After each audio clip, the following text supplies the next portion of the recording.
That's just the way it works. Welcome back to Secrets of Swanzi.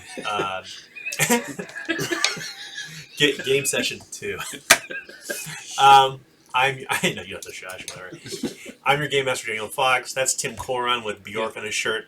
And we're back to play Secrets of Swanzi, currently in the Zweihander starter kit on Kickstarter right now. I think we just hit $45,000. And we just unlocked like more cards. Grats. Yeah, very cool. 30 all new injuries for the book, and it's going to be in these cool perforated tarot-sized card things. So good for game masters, good for the group, good for everybody.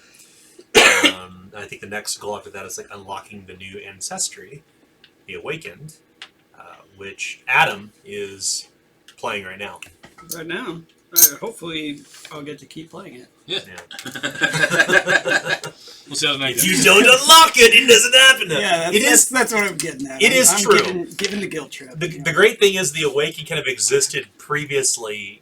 It is in the previous incarnation, which some of you probably already seen as the Golem, and then we pulled it down and made some improvements. And if we can hit that goal, we can actually. I'm not even kidding. We can actually afford the paper to put it inside the book because all stretch goals are situated around like hitting certain production goals. I don't get in the nitty gritty of it because that's not important. What's important is that we're playing a gosh darn game tonight. The goal. The goal. That's right. So the Awakened. So, quick call out. Kay is not here tonight. She's not feeling well. Tim, of course, is joining us, though, on our second session. He's rolled the character. We're going to introduce him in here just a few moments, but like all Zweihander sessions, we begin with initiative. So everybody roll initiative.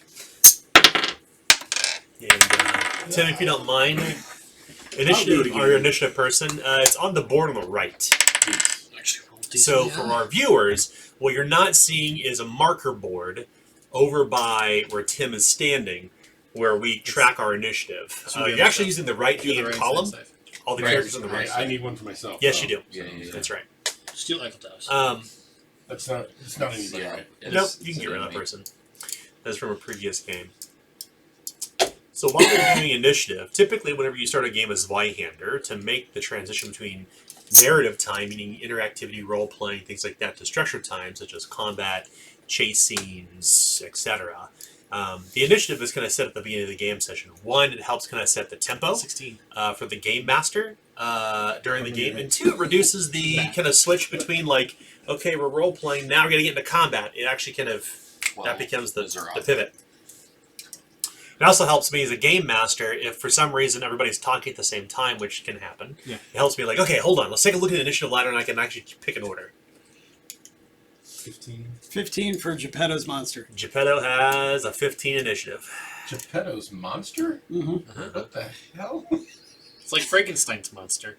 Okay. Yeah, but everybody calls him Frankenstein anyway. You know, everybody calls me Geppetto. His name was Adam.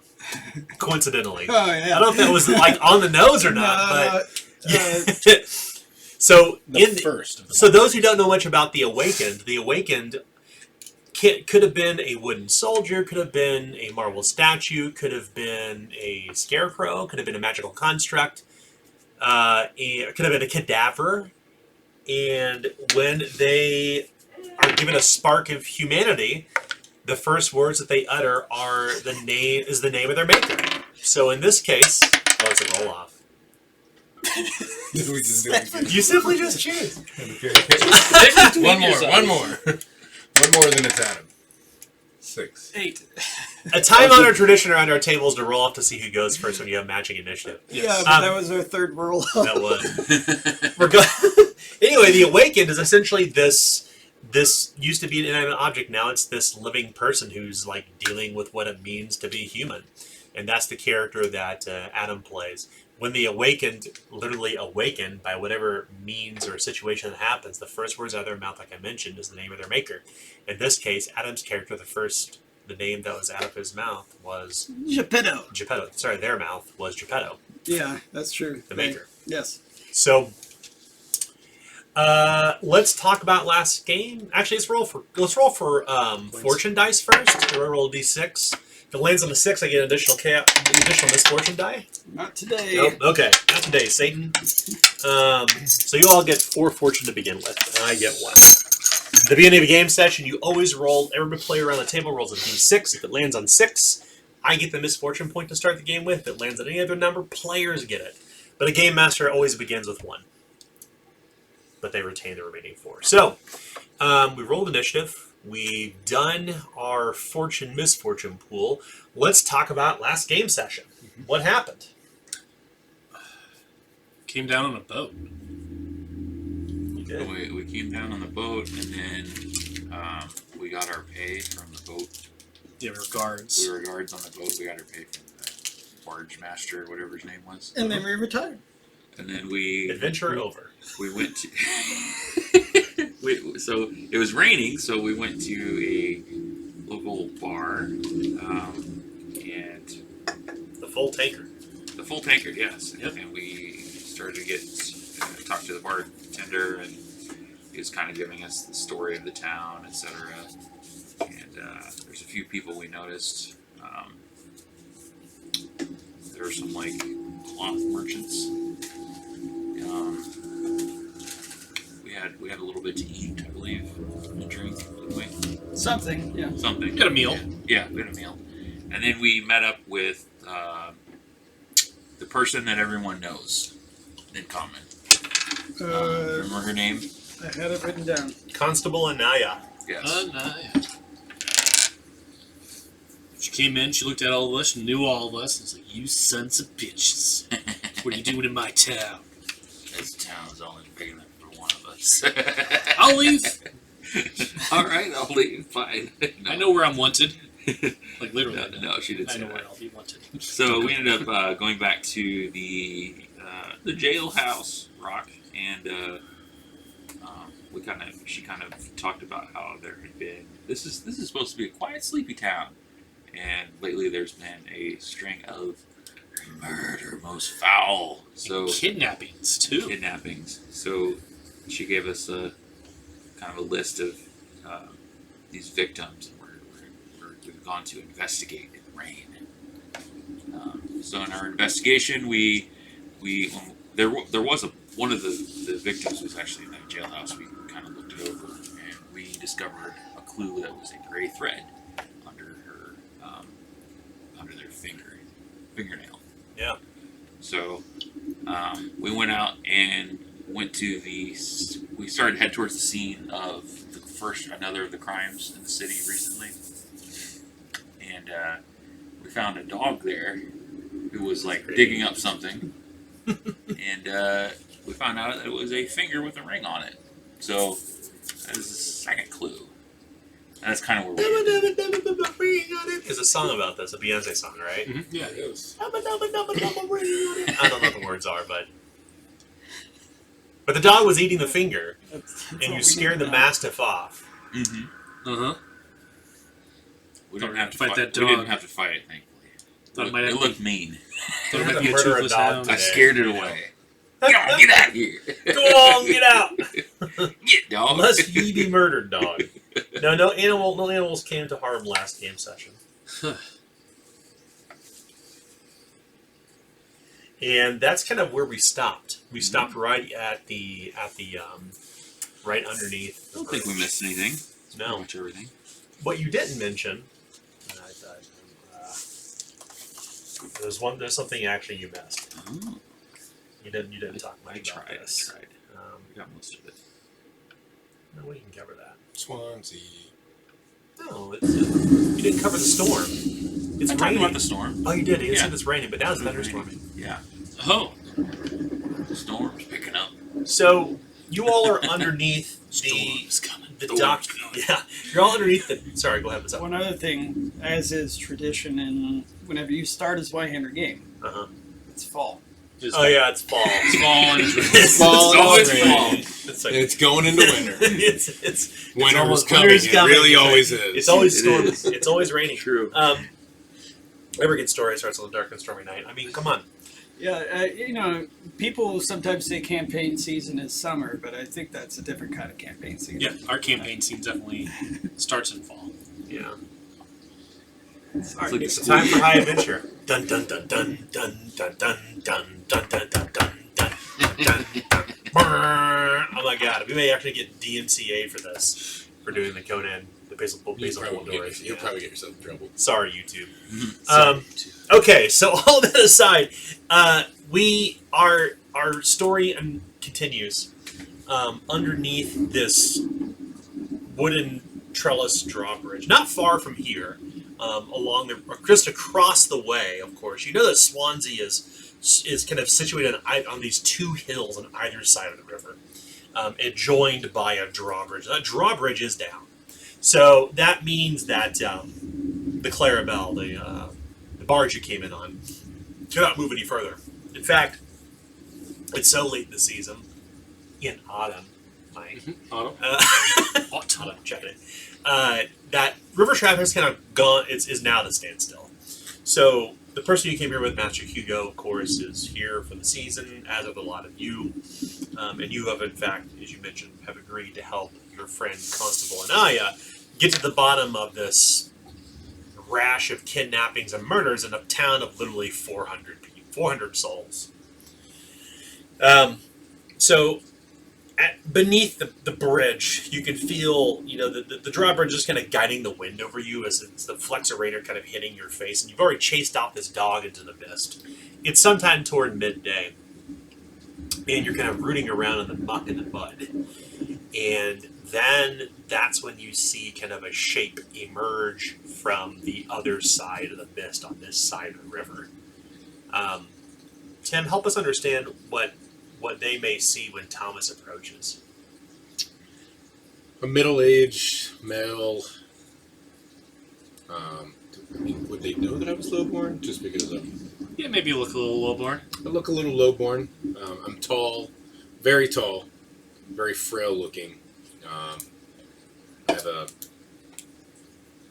dark to tan complexion. I got medium textured gray hair. And one feature about me is I have prominent wrinkles. I look like an old man. Yeah. A very old man. But bright green eyes. Piercing bright green eyes. Okay. So imagine, Watching the eyes. so like textured hair would be like African American hair. Yeah. So imagine like that is what kind of his hair would look like.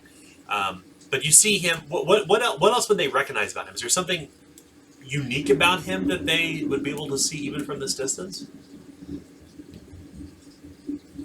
That may not be on your sheet? Oh. Something unique about your character that would be immediately visible? Wow. I hadn't thought about that. Yeah. Sorry. Putting you on the spot. I know. I just built Tom here. I was gonna say a hat, but I like his hair. I don't want to screw with that. Yeah. This is How about You this? walk a certain way? You're wearing something specifically?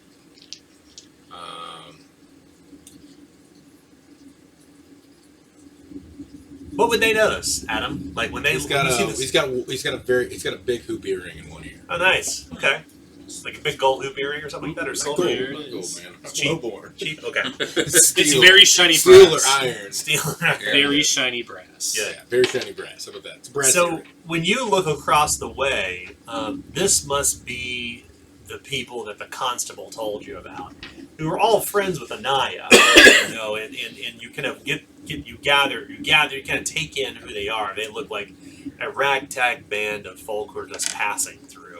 They don't look like they're local to this area at all. You know this area pretty well. You may not know Swanzi incredibly well, but you know the region fairly well.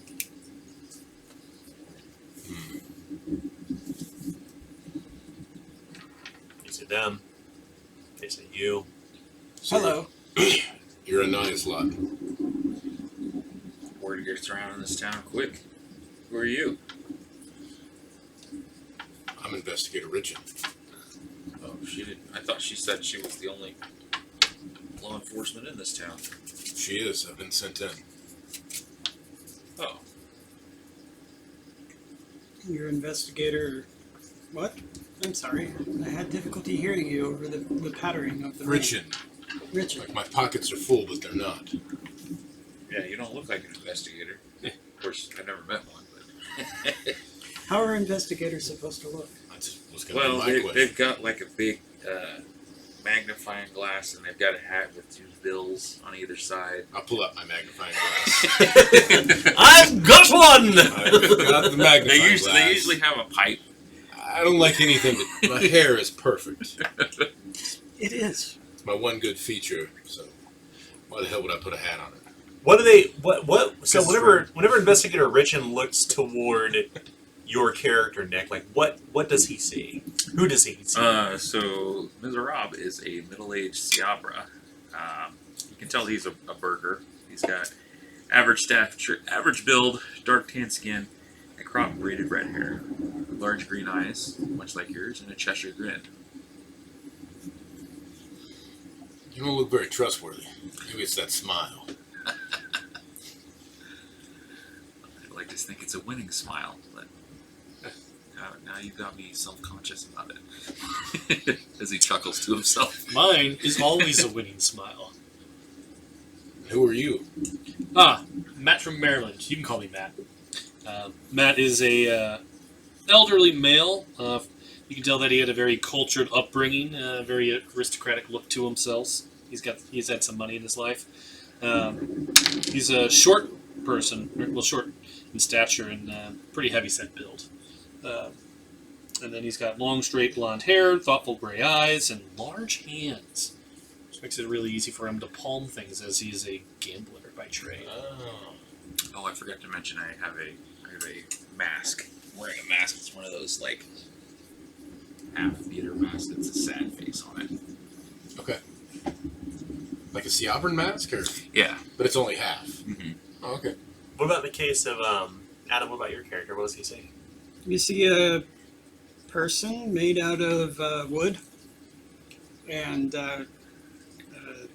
they're an adult awakened, and they come from a scholastic upbringing in the low-born social class.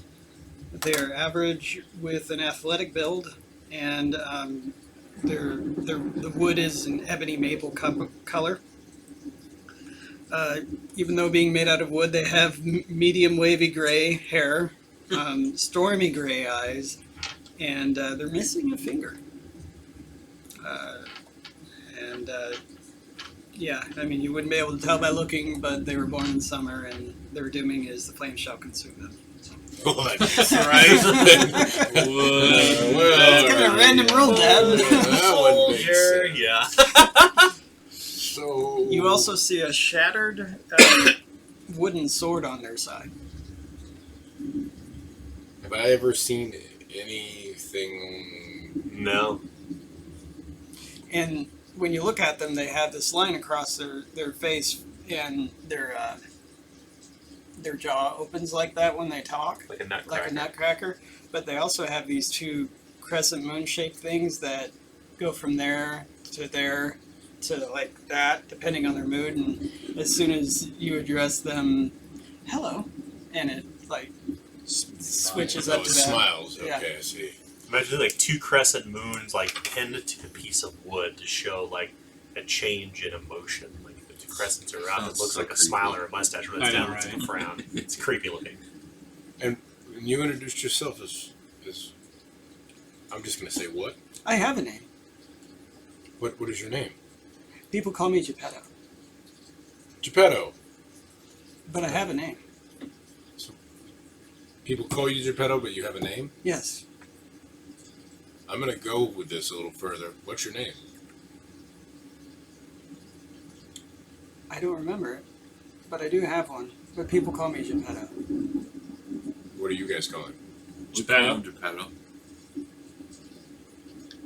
Okay, Geppetto it is. I mean, if he doesn't know his name, then how am I supposed to? I don't. There's also with them. There's also a gruff-looking woman with thick locks of hair who is probably maybe 4.5 feet tall at best, with kind of a frayed beard along the bottom of her chin. A bearded woman. She's quiet today because Kay's not here. But All right. So nice fall day here. Get used to it. This is all it does in this region for the next 2 months. Well, we were looking into these rash of murders, and we wanted to try to get to some of these crime scenes before the rain turned everything to shit. Full suit. It's a good thing I was staged recently. Yes. Well, I agree with that. Do you have a list of crime scenes? If I'm really here for one purpose. I've already told Anaya this. I'm here to find Maximilian Steger, if possible. Have we heard anything about him? Do we have a crime scene for him? Do not recall that. There were a lot of names, but I do not believe Maximilian was one of them. Constable Anaya, of course, did say, should you get lost or uncertain what to do, you could always return back to the constable's offices, which you can find on your map. Right. Yeah. You are currently Very in close, East Shore, right. beneath the dockyard's drawbridge. That, of course, is where the dossiers are kept. So, I know there's been a rash of murders, kidnappings. It's very, very strange for it's a town this size. Sorry, guys. Hiccups are coming through. Oh, Maximilian Steger? I think he's one of the local missing people. Yeah. That's what I heard too. Yeah. In that case, we were looking for him too. Sorry. I was looking at all the stuff Kay had. I forgot I had stuff in my head. Yeah. So, because there were kind of three groups of missing people. Because we had this. Some were refugees, some were servants, some were just locals. But there's the two bodies that were just recently. She hadn't even looked into yet. There's this one, and then there's the other one that was like. But there's no body here beneath the drawbridge. Well, this is the crime scene. Yes. We went here to look at the crime scene, and there's this one, and then there's another one that was like a In the West Shore Alley. Yeah. Father Pierre? Which wasn't too far from here. Yeah. It's on the, Well, a world with one less priest might be better. I mean, if someone died here, but it's kind of a callous way to look at it. That's also a humorous way to look at it, but we'll go with your way. Is there I something prefer about it. priests that I need to know about?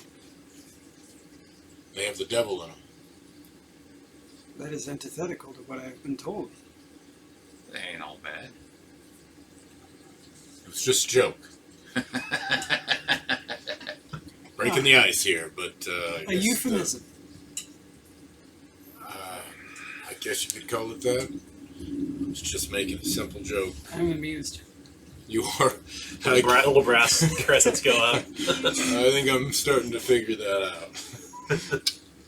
So, do we want to? We're already here. You want to take a look at where was this body found? Well, I don't know if you saw it on the way here, but we scared a big old dog that was rooting around here, and it dug up this. If you do the ring with the finger on it. So An old severed piece of meat. as far as we can tell, it came from the body. May I have that back then? That is. Ring is fairly valuable, is it not? Well, I think it should be returned to the body. It looks as much. I wasn't trying to pocket it. Well, no, I didn't. Making an observation here I that this didn't looks expect like you to. a valuable ring, and I would think that would probably indicate a social class above mine. That's an astute observation. And what's, You don't know who was murdered here. I don't know anything about it, any It's of this. Investigator Richin. so it Is was. it investigator or inspector? Inspector. Inspector, okay. What did I say? Investigator, but inspector sounds good too. Yeah, inspector. Can you take a look at it with your magnifying glass? Yes, take a Inspector look at Richin. This Take is a look where- at it with your magnifying glass. I can hold it where my finger is not. It's okay. Like I said, I think the ring being of value is the key to that clue. That's your simplest, easiest explanation. Looks like it was. And I look at it, Dan, can I tell? Was it bit off? Because of how?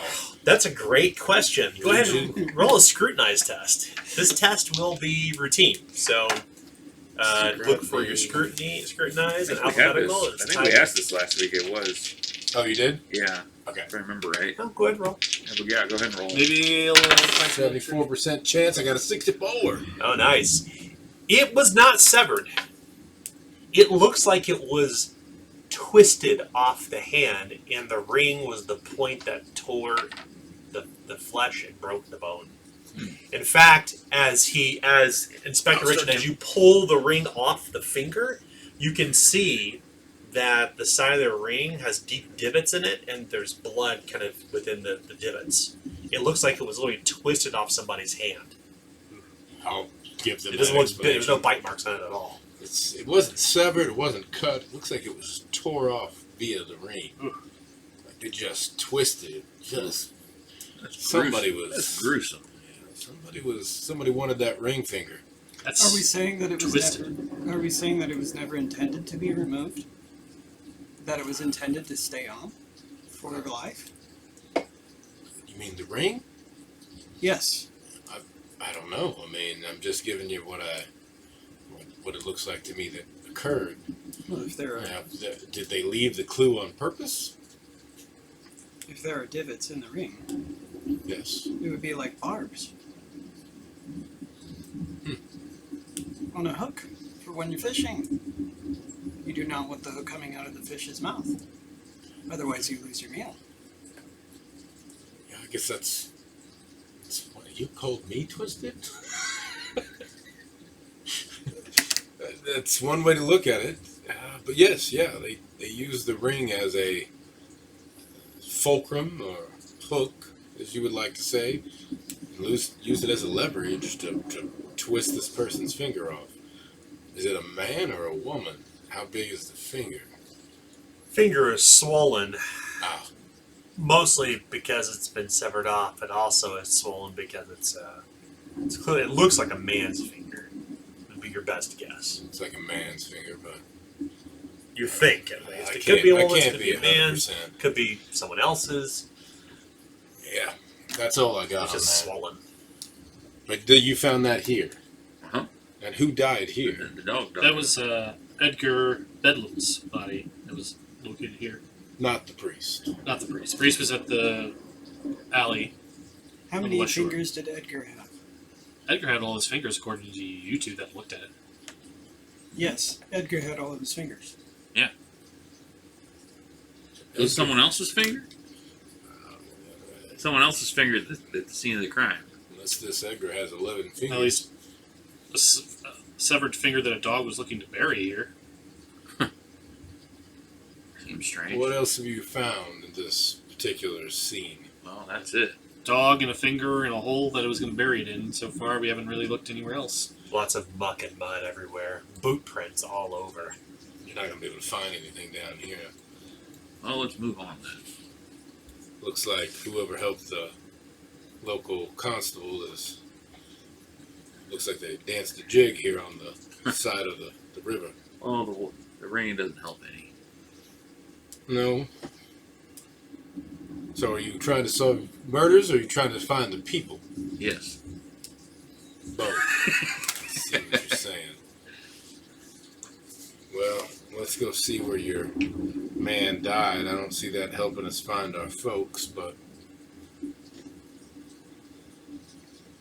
I don't know. I don't see anything else here, right? Yeah, I mean, I guess I can give it a look around, but if we don't notice anything else, then yeah, I think Yeah, you feel. I mean, Inspector Richin is right, and you had this intuition last time, or just a few before he came here too. Like the place. I mean, it's not raining beneath here, but the rain is kind of coming side-like, as they say. And the bridge seems to almost like the wind seems to carry the flecks of water underneath here. So the crime scene is just. If there's anything to be found here, it's gone. It's gone. Yeah. Yep. The thing you did find though, the clue you found was obviously the finger in the ring, the very expensive ring. so. Maybe we go to the West Shore alley. Does the ring look like it does in the drawing? It does, yes. Looks exactly like that. What significance does an owl in this culture? It could be a family crest. But I don't know the sigilry of the local houses. Perhaps Anaya would know. She can always ask.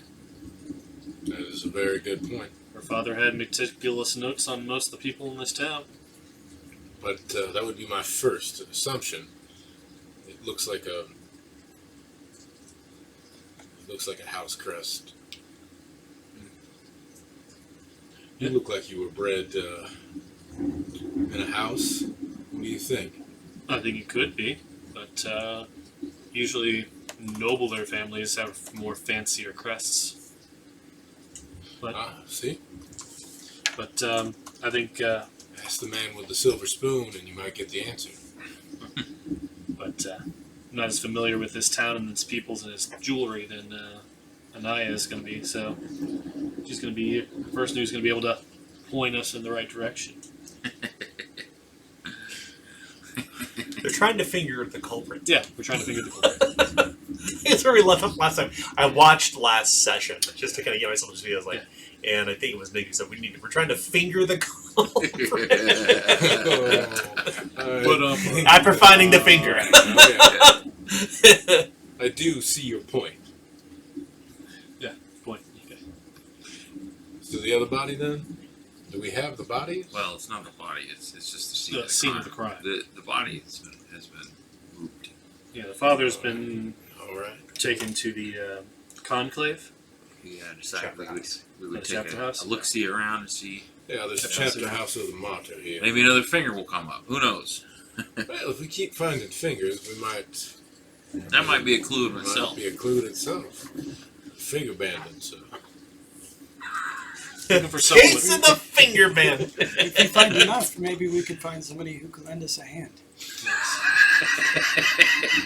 Well, we'd be the one lending it. Boy, see, I started this thing off with a little sarcasm. And you, We're warming up to your way of thinking. You're taking this to a whole nother level. Maybe it'll be next toes or I am doing my best to fit So the no, game is no. afoot.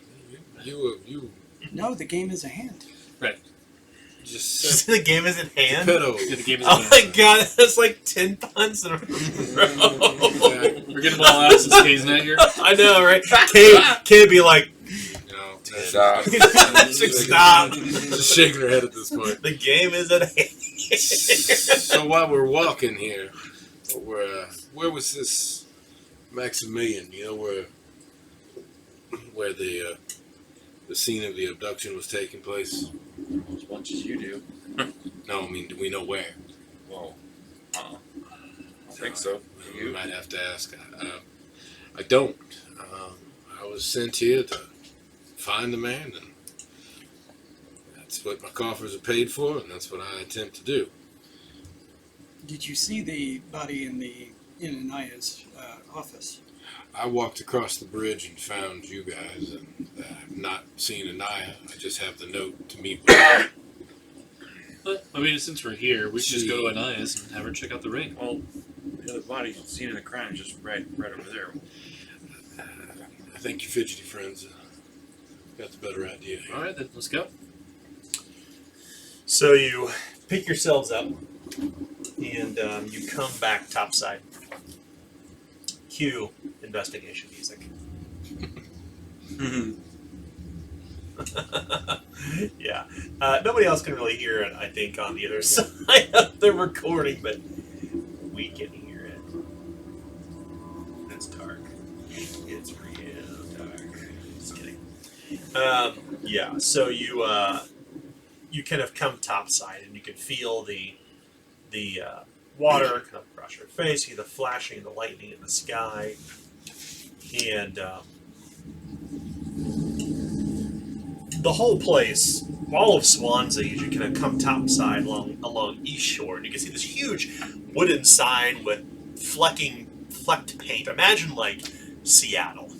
So this place feels like everything's kind of cast gray and fog and rainy, and everything here is kind of the continuous rain has peeled away all the paint on the buildings. And you see this massive sign that says East Shore, and you begin to cross this wooden trellis of the drawbridge held up by these massive chains looking down below into the river, you can see that no ship could get beneath here without dropping its mast, and most barges do not have masts that lower down.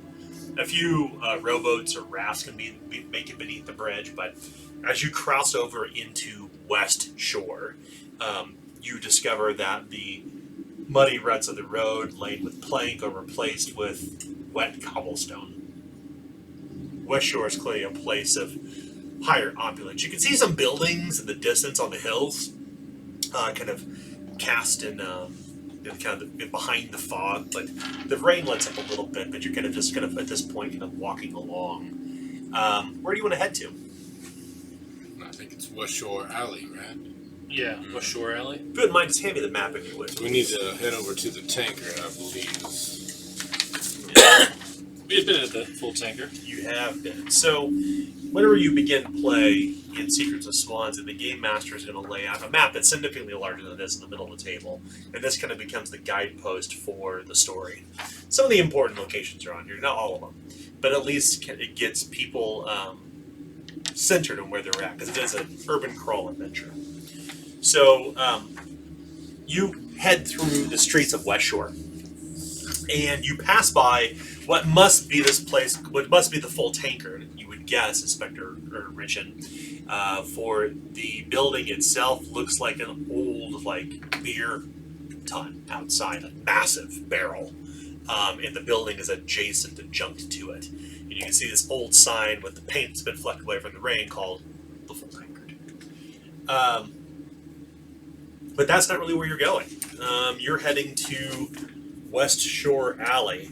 Knowing what little you do of Swanzi, it's not necessarily all that hard to find. It's almost directly behind the Full Tankard where you're at. There are modest homes of wood and stone that line in this area, but the alley smells like food scraps, and there's dirty rags all over, like it's almost like in the back alley behind the Full Tankard. And the rags are piled up in heaps everywhere. Old blankets, tattered mattresses, old rags. This place is like where a lot of people just drop their trash. And the smell of rotting food is pretty strong. As you kind of look in the alley, you realize that the roofs are so close that barely any rain gets into here. So it's actually not all that wet, save for It's just your footfalls. gross. Yeah. But Doesn't The like first- wet trash. the first thing that you see, Ms. Ravla, on the ground is you can see dark stains. And the words that kind of almost you can see Inspector Richin almost whisper them on his lips. Blood. Blood in the alley. I think what we know where our priest fell.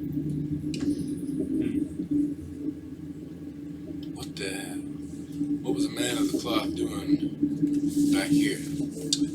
Maybe he favored himself a drink. Maybe need to piss.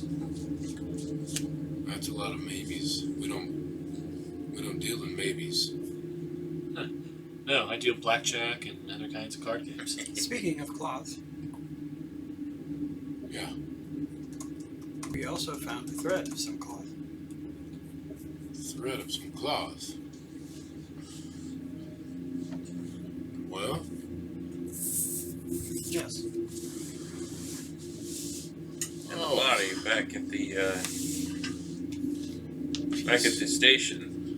underneath the nail. Found a piece of gray thread underneath the nail of that body.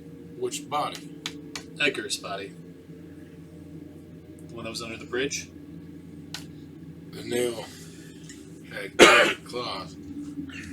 What are these, what, is it the martyr? Is that who, this man was, I believe he was, yes, priest to the martyr. what, then we would have to roll a what did they wear? What type of clothing? What robe color? They're black. Adherence to the martyr? Yeah. Yellow, white, gray, it varies. Okay. I thought it was. It is, in fact, though, It's gray. a- It is the gray custodian replicant. is all one. It's black, right? Yeah. Yeah. Okay. It is without a doubt. It is a gray thread. It's been dyed, but it's made of rough spun, so it's cheap. Hmm.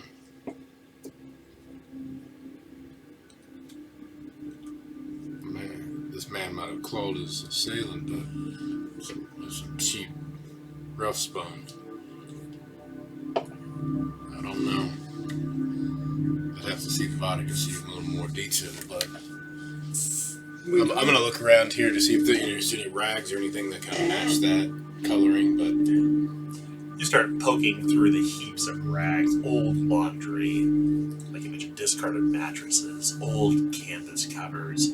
Like, this seems to be a place where, at first you're like, it must be where people dump things, but actually it looks like that these rags are fixed to these rough-looking structures. People must live in this alley.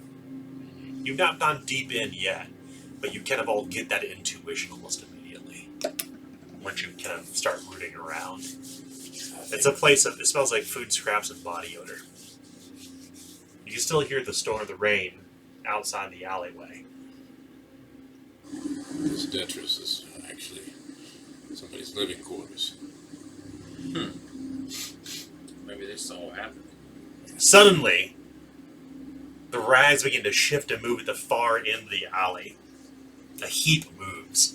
Then suddenly a yellow-haired person with ruddy skin and a nervous expression bursts forth from beneath this bivouac they've built. Looking over their shoulder with these kind of wide eyes, they begin booking it down the alley as fast as their feet Chase can take them. Chase him. Chasing. Chase after? Oh, yeah. Hold on. I'm How, going. how much further, how far away are they? Go catch him. Don't matter. They are currently 10 yards away. Ah, Do you want to pursue? That's going to, What's yes. you running from? And take out after him. All right. that looks like. Here's how we do a chasing. This is going to be a short chase, so there's only 3 opportunities for you to catch up to this person. It's a short chase. They are currently 10 yards away. Now, if you chose to draw your weapon and attack, it would turn into a combat encounter. But if you all want to chase, then we roll some chase value and see what happens. So let's start first with Geppetto. Geppetto, go ahead and roll 1d10 and add your movement. You are pursuing this person.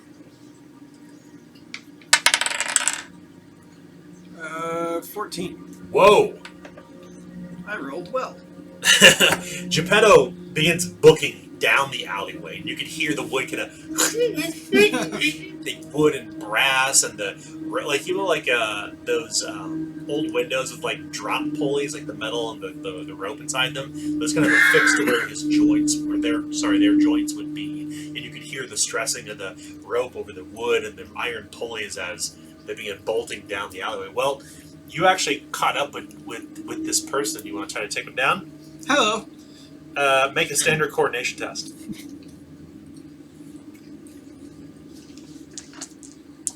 Standard coordination is 48.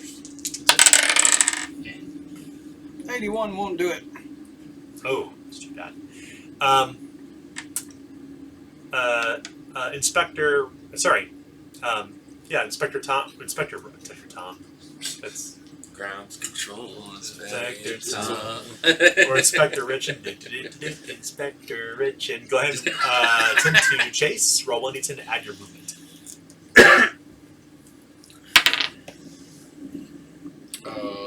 17. 17. Oh, wow, you caught up too. Go ahead and roll in a standard coordination test. See if you can catch this person. Well, can I use my whip to entangle him? Yeah, go ahead and make it a routine test. Okay. 141 does it. Let's see if they can escape. They must make a standard coordination test too. Ooh, a narrow escape. Your whip wraps around their legs and they stumble up on all fours and pick themselves up and continue along their way. I'm so sorry, Matt, Maryland, you're actually at the top of the initiative order, so sorry, go ahead and roll. It's a 1d10 plus your movement. 16. Nice. Roll. You want to try to take him down? Sure. Okay. Roll a standard coordination test. He's a wiggly one. He is a wiggly one. And farty far. That's a 73. Nope. No. You do have fortune points if you want to re-roll. Yeah. Oh, I didn't think about that. I'll take a fortune. That converts into a misfortune to me. Go ahead and re-roll. That's a farty 6. So close. Oh no. You said it was standard, right? Yes. Not routine? Alright. No. Darn. Well, unfortunately, it's all perhaps left to you, Miserable. Go ahead and roll a standard coordination test. Do I have to roll to catch him? Oh, my apologies. That's right. Yeah, 1d10 okay. plus movement. My apologies. Okay. Ooh. I rolled 11. Oh! Oh, You- movement. I'm sorry. 10. You right on the mark. Right on the mark. Go ahead and roll a standard coordination test. See if you can take Coordination. it down. Coordination. Yeah. Alright. So that'll be 56. Ooh, wow. I'll reroll. Okay, I'll take a coin. Wow. Critical fail. Oh no! Roll a 77. As you critically fail your test, you see Ms. Rob run smack dab into the corner of an alleyway, and suddenly, lights out. You can no longer participate in this chase scene. You are man, that's knock smart. yourself out. You hear this kind of you hear this shattering sound as part of the mask cracks and Ms. Rob is laying out. First round. Whoever this is still ahead of you. I'm going to roll a new escape value. Okay. If you're at the top of the initiative, Matt, so go ahead and roll 1d10, add 7. 11. Nice. Yes, you have caught up to them. Roll another standard coordination test. Alright, 44. See if you can get them. That's a 91. No. I'm just gonna Oh, let them boy. try, Okay. We move next to Geppetto. Alright. You're running, trying to catch up. Oh, no. 8. 8%? Just 8. No, just an 8. Oh, 8. Oh, yeah. Unfortunately, you're just 1 yard shy of them. Next up is Inspector Tom. 11. Nice. Go ahead and roll a standard coordination test. Let's see if you can take him down. I would like to use my whip again. Nice. Okay, Yeah. let's make it a routine test. So, 61. We are really bad at this. I know, right? I did not. You crack your whip toward the person to try to take him off their feet, and no such luck. It comes, well, Ms. Rob's out of it. So now it's the third, yeah, it's everybody. Yeah. Third and final round. Ms. Rob, you suddenly wake up. Wow, they are a long ways away. They got a head start. So I'm going to roll his now. Okay. First up is Matt Maryland. Matt Maryland, I can only you... got a 9 this time. What's that? Only got a 9 this time. 9 is just enough, but they Nice. only ran 8 yards away. Go ahead and Alright. make a standard coordination test. Let's do this. This is the final round. If you don't catch That's him... an 11. Critical success. Nice! They can't resist! Suddenly, you see this person kind of slide through the water and the rain, and Matt Maryland's on top of him. You're out of the alley at this point. The rain is coming down to hairs in your face. You turn this person around, you see this frightened street person, this frightened refugee. I didn't do nothing! I didn't do nothing! Please, sir, please! Don't hurt me! He Hey. says. Gonna hurt you. Gonna ask you some questions. And if you answer well enough, there might be a little coin in for you. I just want to be left alone. I didn't see nothing, I promise. I saw nothing. I didn't see what happened. I mean, we didn't even ask you what you saw. So tell me what you didn't see. Darkness is still something, so surely you saw something. He looks up and kind of crowding by. Imagine he's lying on the ground. The camera's from his perspective. He's lying on the ground, and Matt Maryland's kind of over him. Then suddenly 3 figures kind of loom from the shadows toward him in the middle of the rain, out in the cobbled streets. Nobody is around, but you can still see the well-appointed wooden homes of stone and wood outside. It's probably about 1 o'clock, so it's like around the midday nap. It's like Spain. See it. It's like we're shutting it all down. Shutting the whole fucking place Siesta down. time. Yes. Yeah, it's after working hours. So the town is basically shut down. Even businesses in this town. 'Cause I didn't see nothing. I swear. I was just sleeping on my rags when I heard the scuffle, and I didn't even want to look. I swear. Well, You hear anything, man? Well, yeah, I did, I suppose, but listen, I don't want any trouble. I wasn't doing anything. I was just coming back to get my things. I don't want anything to do with this. Look, we're not cops. We're not the constable. We're not going to turn you in or anything. We're just trying to figure out what's going on. We just want to ask you a few questions. You can be on your way.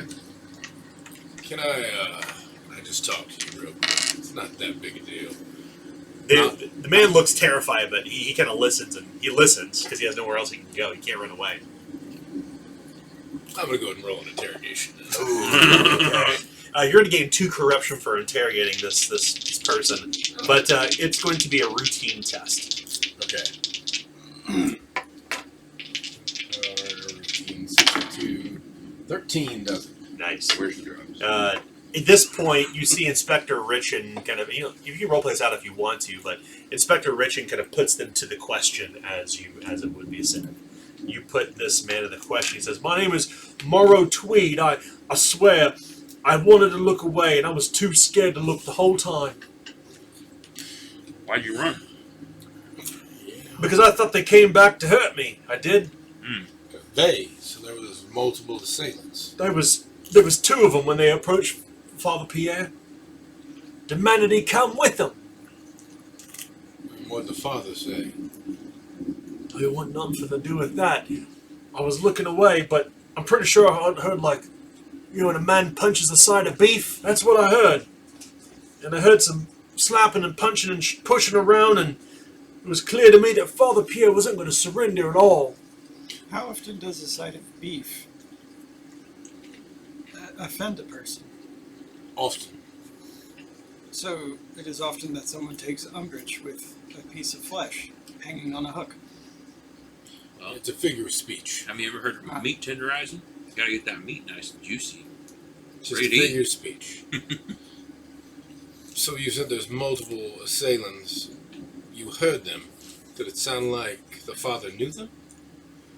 I can't rightfully say. I just turned my head around and did the best I could to just make sure they didn't see my face, like, so I could say I didn't see nothing, so they wouldn't hurt me. And at the end, they got him. They got him in the end. So they just beat him to death. And you sat there. Well, there was bickering between the 2 of them. What were they bickering about? Like, they didn't mean to kill him. Like it was some sort of accident. And you don't got any features of either one of these. Oh, I didn't look. Were they men? I don't know. It's storming like it was now. Real loud like. Well, that alleyway don't got much rain coming to it. It was Right that alley overhang. right there. He points toward. Yeah, that overhang don't let much water come in. That means not much noise comes in either. I got bad at hearing I am. Old as I am. Men, women, I couldn't rightfully say. All I know is they seemed to be rather upset about the whole situation, and they left, and well, then I did. I didn't even come back. I didn't want the murder pinned on me. I mean, I just came back to get my things. What names were they using? Didn't use no names. No names are shared at all. No names shared. Well, Jeff, you got anything else for him? No. Should we take him to Anaya and see what she wants to, see if she wants to have some additional questions for this gentleman? No. We know where he lives. I'm sure Anaya's place would be less wet than his. This place is pretty dry. You can go back to your alley. I'm just here to get my things and leave. I'm done with Swanzi. Kidnappings and murderings? Not for me. Where would you go? I thought Back to old Gulistown with the way it's going here. you'd go back there. Maybe to the City of Lights. It ain't very far. Not many people go to Cahabro and never leave. He lowers his, I just want to get my things and leave. Yeah. Well, I heard about this town called. Have you ever heard about this small town called Hewford? It's a great little place. place? It's in Walsania. Well, it's up to you all. Take I say care. let him go. All right. I don't know. You know Nye better than I do, so I'll let you make that decision. But to me, this man has heard something. Maybe he could sit in the jail cell for a few days and maybe jog his memory. I think that's a bit uncalled for. Let the man go. I mean, the man's a witness to a murder. Well, you're not an inspector. I think What is your trade again? Well, I am a. Well, that doesn't have very much bearing. You're the authority on this. You set to it then. You make the decision. I am a sellsword. You are. That is a trait. But I normally know who I should be hunting. Figuring out who I should be hunting has been quite the perplexing ordeal. I say we let Anaya make the decision. This is her burrow. smart money's on this man. That's where I'm betting. Well, I reckon that you know more than I do about this sort of thing. Let's take him in. I'll leave it to you. Sorry. Take some of the rags, maybe, and tie him up. Okay. You bind up Morrow Tweed and you begin to take him back across the bridge. No eyes turned toward you, of course, because it is dark out. I'm sorry, buddy. I got voted out. And eventually you Try to come be nice. to Be this the one kind of, nice person. you come back across the river to this squat, large, kind of one-story red brick building. It looks like the turret of an old tower that lost the rest of the tower. Like it's just cut off and sat here. And inside you go. It's warm. It's comfortable. The smell is bad. The smell of the person inside is pretty rotten. As you come inside, it's this literally this two-room building. The first room you walk into, imagine Deadwood. You walk into the offices of Constable Anaya. You can immediately see a blunderbuss near the windowsill that's closed, where you can hear the rain pitter-pattering off of it. Directly behind this old kind of like desk that's stacked with papers and ledgers, you see a jail cell. And within that jail cell, the open jail door, is a body on one of the benches. It's covered in a blood-stained sheet. This must be the body they're talking about of Edgar Bedlam. Across the way, you can see this woman kind of. They begin to saunter forward with a prominent limp. They are wearing brigandine armor, a badge of the office on their shoulder. Olive skinned, has like a tattoo beneath their eyes. It looks like a banner almost, like from their nose, from their ear to ear, and these warm blue eyes. My goodness, she says. Got ourselves here a witness. To the murder of the father. Morrow Tweed. That would be his name. I'm so sorry, mistress. I didn't see anything. Come on now. Take a seat. She takes him, and you half expect her, with the jangling of the keys at her waist, to put him inside the jail cell, but instead she puts him at her kind of rolling chair behind her desk and sits him down. She begins to kind of, not berate him, but kind of question him, like, typically when I bring you in, it's for drunkenness, like, what did you see? And he kind of pleads that their tells are true. Like he kind of he's still terrified, but like he kind of like immediately melts. Like they know one another, and has the exact same conversation, story beat by beat, Okay. but in softer words. She walks over after about 10 minutes with her thumb in her belt, and she has no pistols or sword she's wearing in her waist, but she says, "I don't think he has much else to say." What, did he tell you the same thing? Exactly. Almost word for word. Just it's your town, so I didn't want to step on toes. Toes? Morrow says. I saw toes, or boot prints, I suppose you could say, in the alley. Oh, bloody like. Bloody like.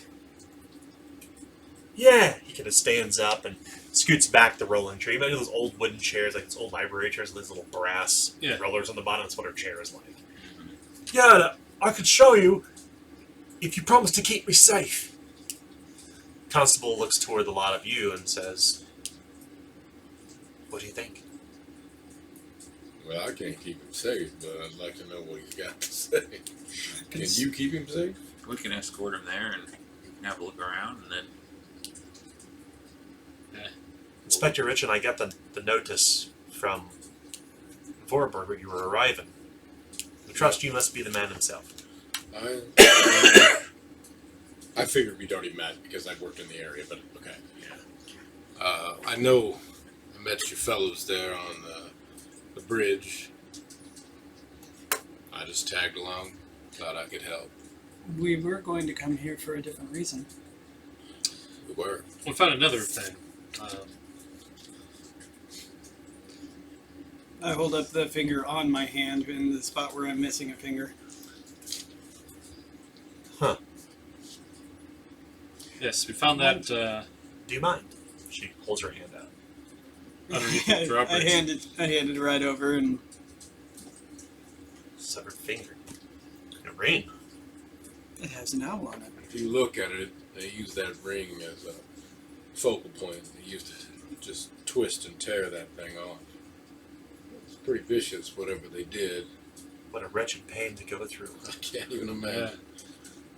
Is that a local family crest, or I don't know any of the houses, Well, no, she says. but do you know it? Well, it's an owl. No. Owls are typically a symbol of wisdom or culture. The only local family of any note is Lord Vauxhall. And the priests, of course. Oh, that's The priests don't wear that kind of ring. that'd I have to couldn't rightfully say. If it was be a knowledge, priest it from would a be- family of means. That is not an inexpensive ring. If it was knowledge or wisdom, is that not your learner? Sure. Yes. What I found particularly odd about the ring is that it was textured on the inside. Most rings are smooth. Huh? Almost like it would not want to be removed. Maybe that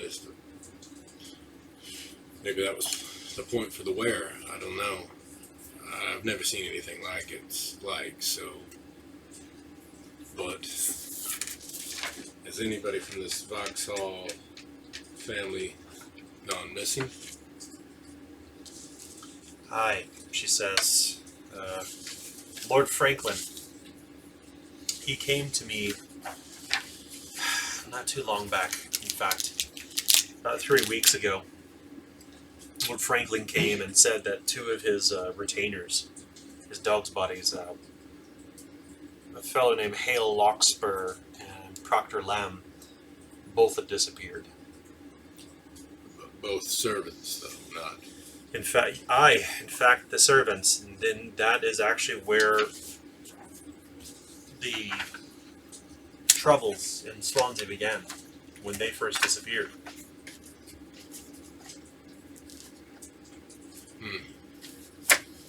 So there's They were been the no first. body found of the priest. Ah, yes, Father Pierre. He was found earlier this morning in West Shore. Okay, there wasn't. His body was taken to the chapter house of the martyr, though. That's why I'm not seeing it. Well, I'm not gonna derail what you guys are doing here, but you know and I what I'm here for. It's Maximilian Stiggers, who I'm supposed to be searching for. Maxie, hi. I know Master Steger well. A courtier. Disappeared last week, about the same time our dockmaster did, Lander Resnick. Yeah, I'd heard they went missing within a span of each other, within a few hours of each other. Is there any connection between the two men? Well, Lander, she's our dockmaster. She's a strange one, but I don't think she and Maximilian were necessarily friends of a sort. But nay less, I certainly did my own investigation when it happened last week. First thing I did was went to their homes. I had to find my way into the house. The doors were locked from the outside. Larders were stocked. Nothing was missing. Nothing was taken, seemingly. They didn't just get up and leave. Same thing with Lander's place near the dock, the Doctor's drawbridge. Small home, modest. Door was locked. Tumble was easy to turn. But getting inside, it didn't look like that Lander had up and left herself. And it wouldn't be like her to get up and leave either. Lander's been here for a long time. Maximilian Steger as well.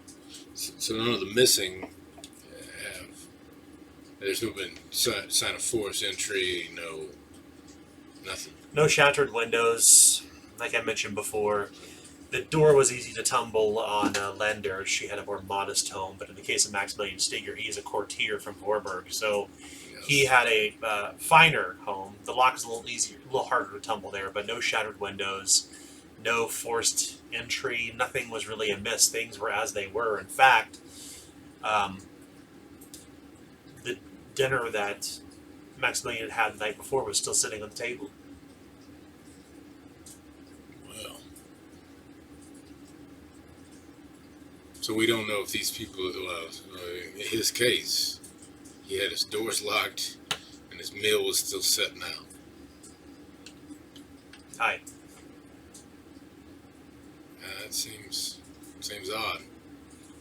I would think that if the doors were all locked, they were taking these folks on the street, but that don't sit us right with that one.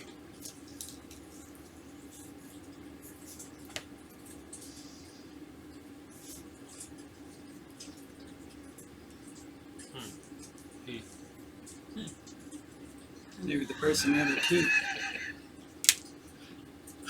But one does not leave their house without taking a key with them. I mean, they reach beneath their brigandine and procures a key at the end of a piece of leather.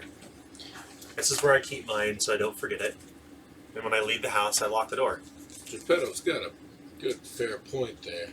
Is there a locksmith that would have easy access to folks' homes? Or? Oh goodness, no, not in Swanzi. I've opened people's houses they've locked themselves out of before. I was going to say, who lets people in? That's you. She not. Well, you know, Trick of the trade, so to speak. If it's not saving cats out of trees, sometimes for young children, sometimes it's helping somebody get back in their home. I'm the only constable here in Swanzi, Inspector Richin. Yeah, I knew that.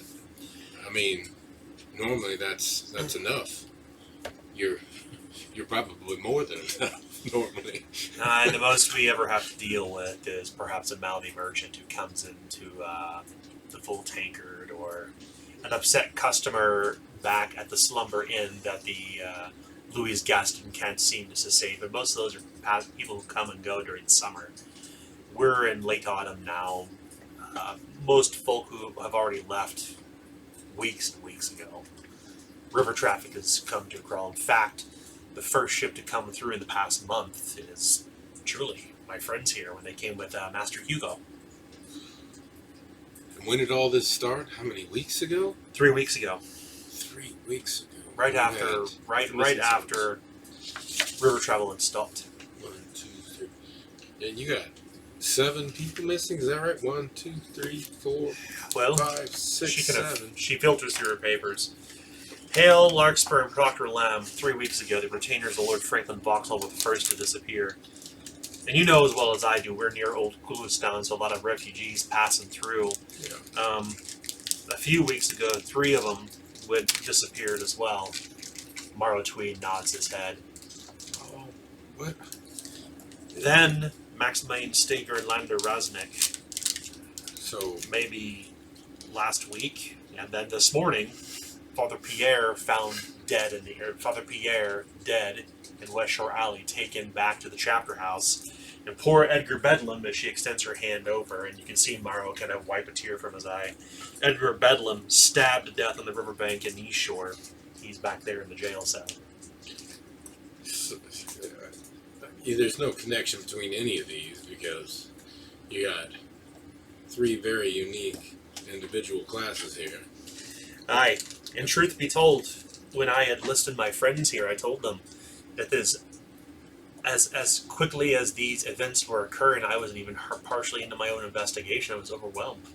There are no other reeves in Swanzi. We're 500 souls at best. Like I mentioned before, there's nothing like this ever happens like here. It's a sleepy little river town, but I get it. I mean, like I said, 7 disappearances and 2 murders in less than 3 weeks. I've been collecting since my friends arrived. I've been collecting my dossiers together, trying to pull anything together I thought may be useful. But as of right now, I mean, we're barely 3 hours hence since our first conversation when you arrived in the morning. It has not been that long. Well, It's been 2 hours and 48 minutes. yes, we Well, you don't got a water clock in there somewhere?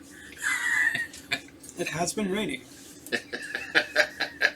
So a watery clock. If you guys don't mind, I'd like to check out Maximilian's residence. I mean, I don't think that I'll probably find something different, but it is what I'm here for.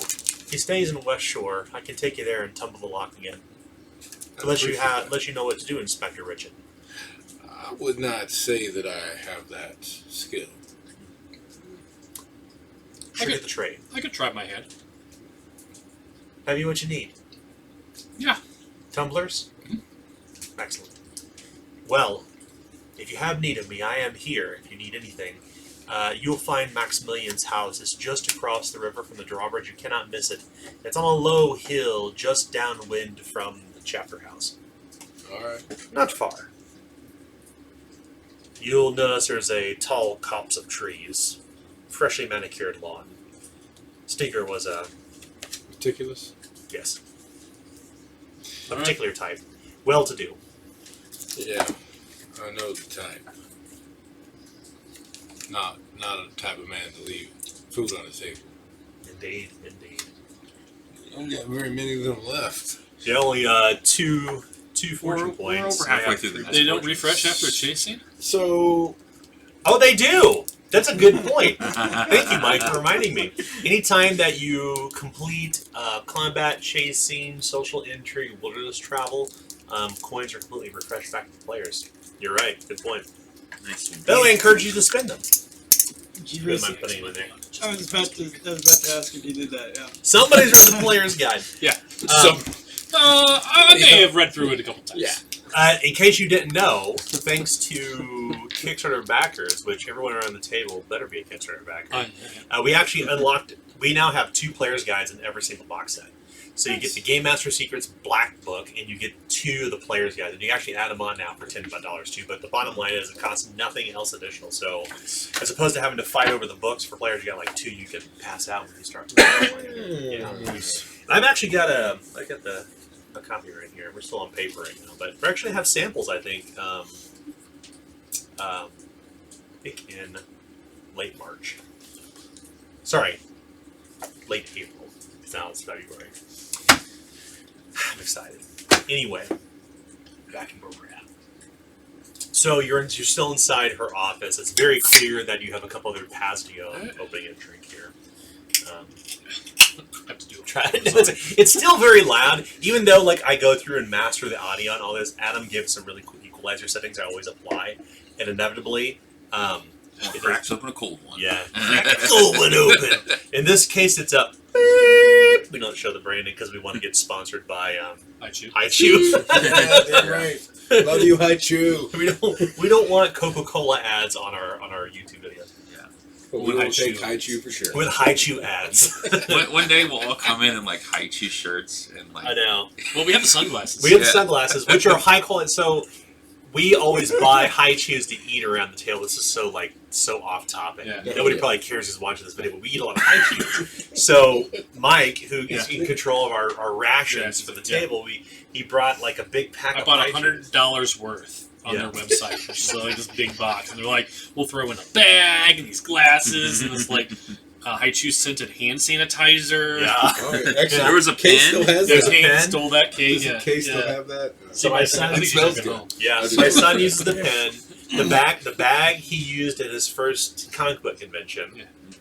and Did then my 5-year-old, Oh, and then the sunglasses are like they're Ray-Bans. Nice. Yeah, they're Ray-Bans, and they're Nice. brand high chew on the side. Yeah, I was like, wow, these are expensive glasses. So thank you for buying that. Big tip. So if anybody happens to know anybody Who works at for High High Chew. Chew, you know. Someone's uncle, you know, Someone's whatever. uncle. Cousin, second, Wife, brothers, girlfriend, nephews. whoever. like, subscribe, and comment below. Yes, like, subscribe, and comment below if you know anybody at High Chew. So, and those Akui berry ones, holy! I had some in California, Mike. I'm telling you, I gotta buy some for us. Should have They some were back. so good. Oh, I mean, man. they were in the car. They didn't make they it. made it We like should- I should've 2 known hours that. into the trip. So, with Oh, what excellent. information you're armed with now, with the conversation with Morrow Tweed, this refugee who's clearly on his way out, he came back to get his things because he's done. And Anaya, you at least know where Steeker's house is. Okay. And it's actually not far from here, so by the time you get outside, I mean, it is literally a short walk from here, and it's storming out. And then you come to the door and you tumble the lock effortlessly. You don't need to roll any. There's no risk. Yeah. So if there's no risk in Zweihander, you don't roll a skill test. It just happens. Because that's the way it should work. I check for traps. Check for trap. Narratively, just make, as a game master, I'm like, don't make a test because there's no risk. So you tumble the lock. It is a little difficult to tumble, but you find precisely what the constable turned up. You search this place up and down, and it's clearly like a well-appointed place. The food is still out on the table, as she indicated. The candles burned down with a pan. There's light. There's a little bit of light coming in from outside, but you light a candle and kind of wander around. But you find nothing out of sorts. Like his cupboards are fully stocked. His foot chest, the clothes are still folded inside of it, save for the messy bed he had that morning. You don't find anything out of place. There doesn't seem to be any sort of anything that happened in the place that would indicate there was a scuffle or that he was kidnapped. His wardrobe is still, nothing was taken out of it. None of his day bags or evening bags were packed and taken out. Like he was ready to go off on a coach and head to the City of Lights. Like we're back to Vorburg. Like nothing is out of sorts at all. So you have like a nice sitting room? Yeah. Yeah. I'm gonna go in there, pack a pipe, and So smoke, you a Smoke this tobacco. do have a pipe. smoke a little tobacco, and I'm Ponder. gonna try and get into my Zen mode. trying to get into my zone. Oh yeah. So tell us about the investigator's professional trait. So it's called True Detective. We obviously are fans of the show, but when intoxicated or underneath the effects of any poisons, make a scrutinized test. If successful, you can ask the GM to give you an important clue from your investigation. You may not have already thought of or overlooked. The benefit cannot be gained more than once per session. Yeah. So, above the boards, I've played an investigator before, and yeah, it comes with tobacco, or they come with tobacco. Yeah. Sorry, it could be. I'll light the fire for you, make it nice and cozy in here. I'll find a nice wine. Does he have a nice wine to sell? Sure. We're not ransacking the man's house here now. I'm just setting the mood. But I'll say, now, there is a fine decanter over there on that table that's just going to waste. You might as well have that. Yeah, I Just mean, don't open a new box. I think this may be a little bit outside the purview of your investigations, all of you. So, For those who are imbibing, you will gain 1 corruption. I'm smoking. Yeah, Geppetto will. Well, you're using tobacco, so you do get 1 Oh, corruption. yeah. Tobacco is a poison in the game, and it is a drug. One thing about Zweihander, you use laudanum to heal with your damage condition track, and you use smelling salts, allyl nitrate, to heal your peril condition track, which is your psychic and mental state. And when you use tobacco, obviously it's a poison, so you can gain corruption. You can grow addiction to it, but there's no test at this point for you to make for that. We just need to find out if you can enter your true detective mode. Yeah.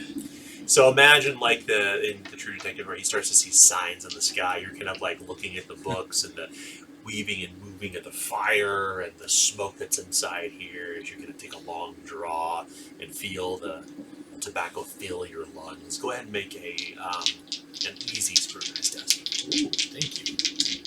Easy scrutinized. 84% chance, and I rolled a 19. Nice. That easy helped a lot. Wow. You start thinking about the gray thread, and you think about the table that was set. He must have met with somebody that night. That could only be the only way you could explain that there were 2 table settings. The only reason you know this is because Maximilian Steger is betrothed to somebody here in Swanzi, but his betrothed does not live with him. She is out of Swanzi right now. So you stand up and you kind of in this haze, like in this vision you have, like you can imagine yourself sitting across the table. I'll actually just kind of wander over while Yeah. I'm still smoking to do that. You kind of see yourself sitting down at the table of Maximilian and realizing how splintered the bench is. I'll kind of feel it. It's another piece of gray thread.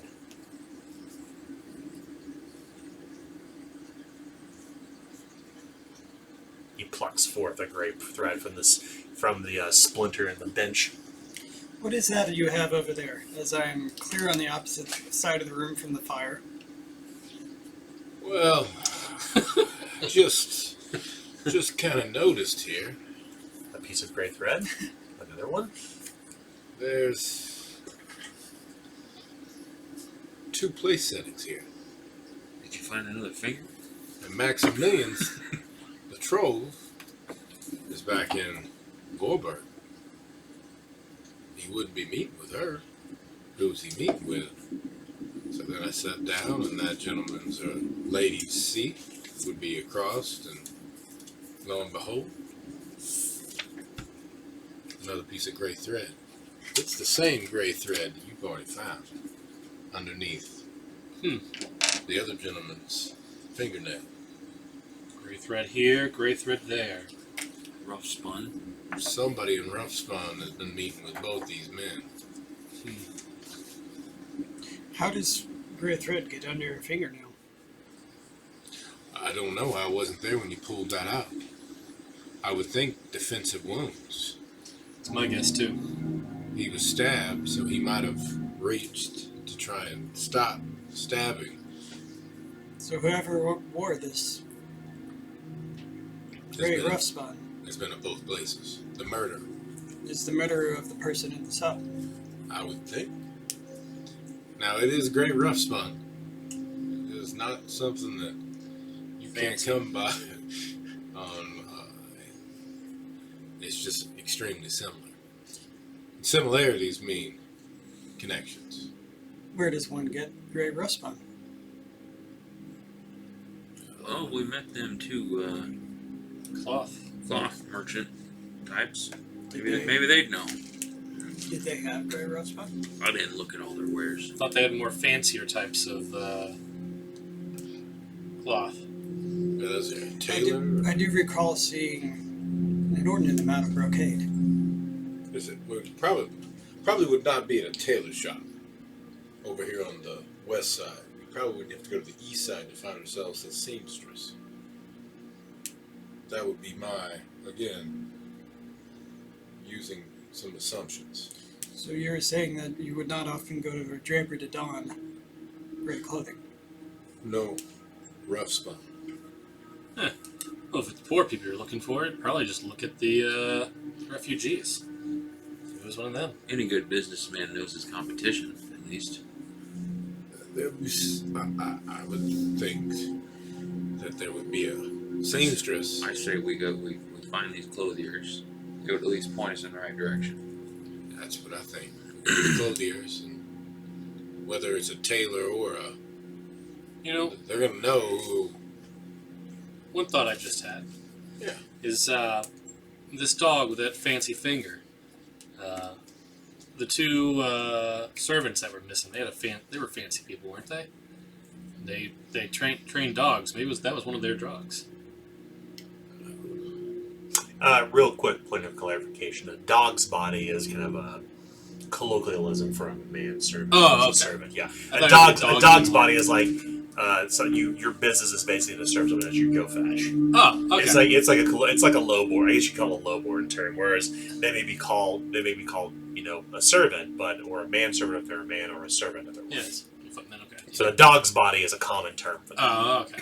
It's like in lawyer's office. Interns that are trying to pass the bar, they're called legal beagles. Okay. Because what do? Fetch. Yep. Research, please. It's not If only it's Sarah not were a term here of to endearment. verify. Yeah, if only Sarah was here, she could very easily clarify. Yeah, good. I think we have our answer. Yeah, but yeah, that is Okay. that is not anything that's important. I Okay. would say. Okay, Yeah. so not they don't- connected. Got it. All right. Never mind. Forget what I just said. Well, I don't know. Though it sounds like one of these men was this lord's direct manservant. I would say that has means. Huh? Well, We could check the other houses. Anybody here from a reverent upbringing? I think everybody's scholastic. besides Culture. him. I'm scholastic, Yeah, scholastic. so we're all irreverent. Irreverent upbringing. We're We're definitely all from an irreverent upbringing. Yes, yes, we are. Sorry, I didn't mean to kick you. I don't rightly know, man. It's not. Well, when we were back at the full tanker, those two clothiers were there, and they were acting mighty suspicious. One of them even had a hurt rib. Hurt rib. Yeah. There were It two was people that. wounded. He was wounded a bit. Well, maybe they're the ones that roughed up the Maybe, father. like I'm saying, it has to do with the thread, and those two were acting suspicious, and one of them had a hurt rib, like maybe he's punched or something. I don't know. I think it's worth looking him up and talking to him. Well, we could always go to the tankard. And did the father drink there? Did we know that? Well, those two clothiers said that they had a place across town. I'm trying to recall whether The they slumber inn is where they were staying. where they said they were staying. Yeah, they said they were staying at Yeah. the slumber inn. So So there's only really like the one it is tavern place. it but is that's getting the late in the day, so it wouldn't. tankard. It seems like it'd be a good idea to get out of the rain, figure out our lodgings, and if they're there in the process, we could talk to these people. We'll catch the death of cold in the night here. All right. So, tankard or slumber inn? Slumber in. Well, tankards go where you go to sleep. That's where we're No, going to sleep. the The tank. tankard is where you go to do tank. Right. You get tanked. They don't Yes. let you sleep there. Right. So we go to the. Slumber in. I mean, how many lodges are there in this town? One. So there are not two lodges? Not two lodges. Well, then we should go to the one. One's comfortable, the I other. believe there's one inn and one establishment for Drinking. intoxication. Right. And those two are at the intoxication place. Yeah, but they said they were going to the slumber inn. Eventually. You judge by the water clock that it's probably 2:45. But they do business there. We Well, I Is guess the tanker's on the way. It is 2:45. I believe that's the drinking hour. It's the siesta hour, isn't it? It is. It is past midday somewhere, and that somewhere is here. It's 5 o'clock somewhere. Jose Cuervo. No, judging by what you know about Swanzi, like people are about 3 o'clock. People will come back from their rest time because they typically rest between 1 and 3 during the day, and they'll resume business. They'll open doors, things like that. Well, if your clothiers are going to be working, this will be the time. Well, let's go check them out then. Back to the full tankard. And do you remember what was the refugees, the vagrant, what was his name? The one that, Moreau? Tweed? yeah, Mr. Tweed. Remember what he said? It sounded like somebody punched the side of beef. Again, it's only a saying. I wonder if the man of the cloth got him a nice hit in, maybe. I don't know. I've always found naming to be fascinating. Maybe. We've been going after Grey Rustman, Yes. and we had interacted with somebody with the last name of Tweed. I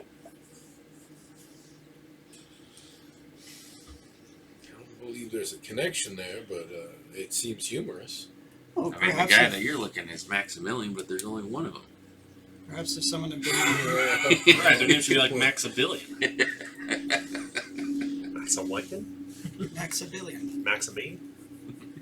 Max 1,000. I don't know. I'll just say yes. Ah, good. What will you do? Tankard. So go into the tank. Full tanker. Tankard it is.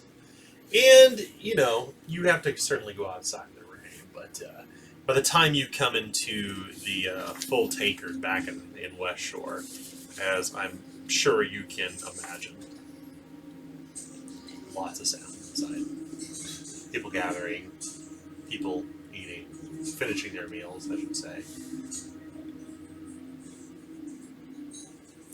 A little quieter than it was when you came here earlier. Most of the patrons are kind of gone. You can hear the harpsichord being played somewhere inside here. You can see a man with a broad smile behind the bar who introduced himself before, Marcus Gaston. His husband Holden is behind him, is back in the kitchen.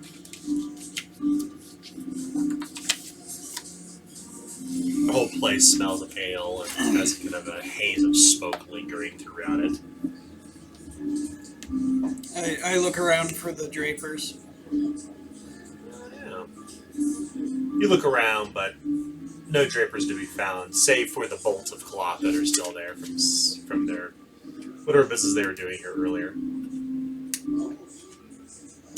Their drapery is still here, but they are not.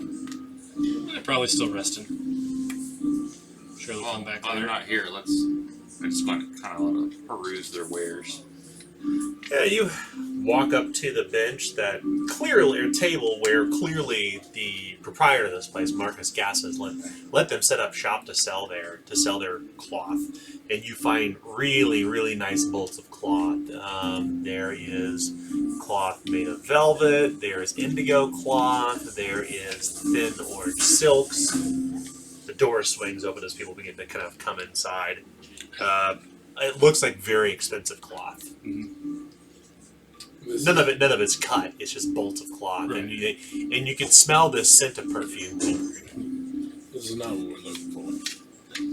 But no gray rough spun. This is, as Nothing they say, dyed gray at all. West Shore livery. Okay, I take it things are better on the west than the east. I would think your eyes would be able to tell that. Oi, mate! A man sidles up beside Inspector Richin and kind of he puts his arm around your shoulder. Tom Richin. We met long time back when you passed through Marcus Gaston. Marcus. That's right! He slaps your chest like this with his hand and says, I never forget a face or a name. Nor do I. It's nice to see you again. This is your establishment, right? Aye, it is. What? I don't remember the cloth being over here. Is this something new? Are you venturing into clothes? Well, I wouldn't call myself a draper by any means, and I certainly ain't no clothier. But the Hayworths have set up shop here while they're here. Steady business Yeah. for them. We get a little bit of a taste of it too, which is nice. Goes into the coffer, you know. Holden and I trying to save up for that vacation in Cahebro next year. Well, nice. It is now 4 past midday. I'm surprised to see they have not returned to their shop. The Hayworths do their business typically in the morning, and since the turn of the season, things have kind of their schedules are a little bit different and off. Come and go during the day, sometimes during the evening. They only do it in the mornings. Therefore, they are dawn drapers. Dawn Drapers. Okay. Yeah, yes. That's good. At some point, somebody's gonna make. If you didn't make that joke, I can't even make this up. I mean, I cannot make this up. The first thing that I wrote down when you were asking about seamstresses and cloth, and I'm gonna find this because I have to show this to you to show you that I was thinking the exact same thing. I wrote down Deidre Draper and Don Draper, and Dale Draper and Devlin Draper at the very bottom of that It's sheet. gonna be a draper. You wanted to call him Don, didn't you? You know you did. Anywho, well, they come and go as they please. I mean, they've got we've all got a master to serve, or at least a mistress, I suppose. That makes sense. Now, this is above my taste, because You and me both, brother. is there a seamstress on the East Shore that might be able to fix a jacket I tore on the way down? Most folks kind of keep their own clothing. Nobody that does that. Not anyone does it professionally. I mean, that Holden does most of my stitching, and I mean the priests, they stitch their own, I suppose. Why do you inquire? Are you looking for new clothes? No, like I said, just a jacket that's seen the worst of the road. I mean, if you're looking to buy something ready to wear, then the Hayworths would be the people to talk to. But most of what the folk around here get their hands on tends to be from the hands of merchants. I suppose that's the benefit of living in a river town like this. A lot of traffic going up and down to the City of Lights. Yeah, makes sense. Not a need that isn't filled. Well, you know, Swanzi, we've been blessed, I suppose you could say. Well, besides recent days. Yeah, that's terrible. The whole thing, the whole shebang. I just heard about Father Pierre right before we closed up shop at 1. It's terrible. Man was gifted sculptor, Oh. priest, but sculptor no less. Did he frequent here? Oh, God's no.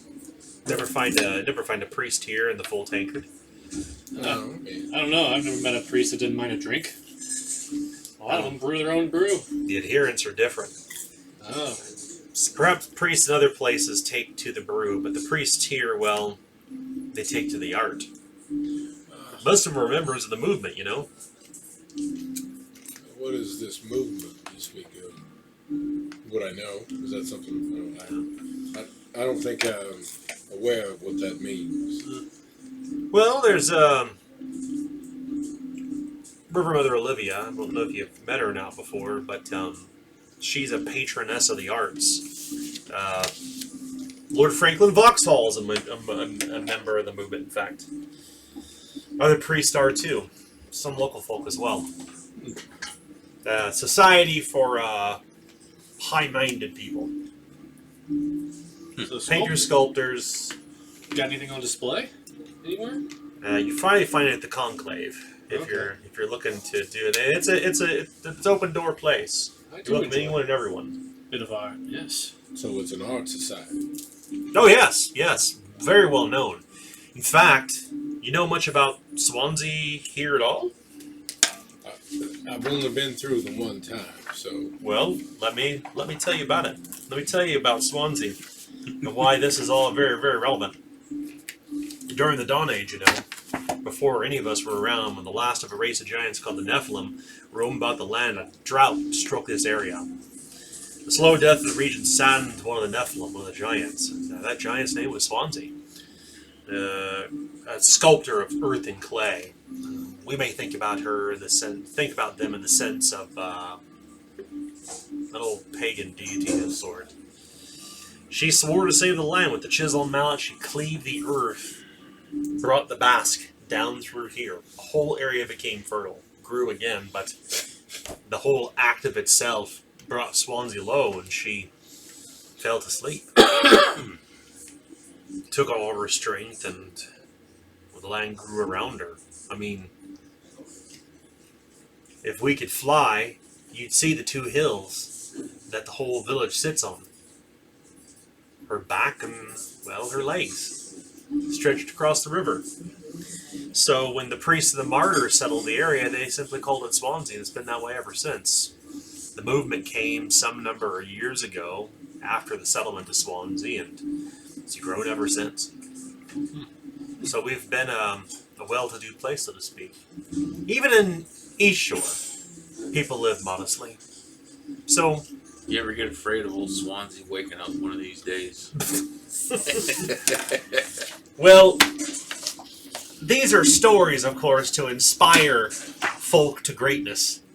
In the case of the movement, in the case of the conclave, I suppose, and hell, in the case of Reverend Mother Olivia, Swanzi's been a source of inspiration. I mean, the chapter house, I've never seen the likes of it anywhere in my entire time, and I've lived in Old Gulistan for a long time.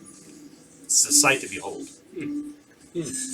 well, Lots of money to be found in Swanzi. If it's not in trade, it's in hemp. But that's neither here nor there. so I'm saying this literally, and I'm saying this as the game master and the So this Lord Vauxhall, he provides this art society with the church. It's just him and this. He's a patrician of sort, I suppose you could say, Okay. a sponsor.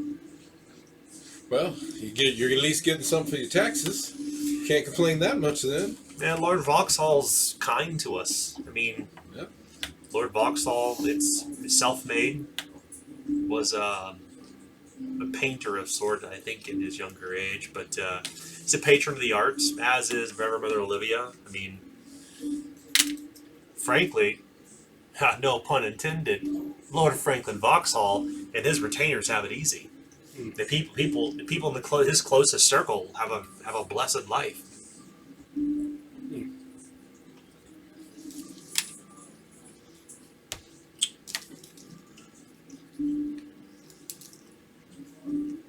But this whole business and recency, well, I don't know. It's all mighty concerning and unexpected, and nothing like that's ever happened here in Swanzi. Even during the war, we were isolated from the violence. Some chalk it up to Swanzi herself, that old giant, Keeping you safe still today. keeping us fed, keeping our bellies fed, keeping our minds enriched with the great works that the movement puts on display in the conclave. This close to Gulistan never was touched during the war. Even No. with the river. Nothing. That is a rarity. The logician inside of me, I suppose, if I'm to think like the Lorenite, might to think that we're close enough to the City of Lights and they wouldn't come traipsing down this way with swords and gunpowder.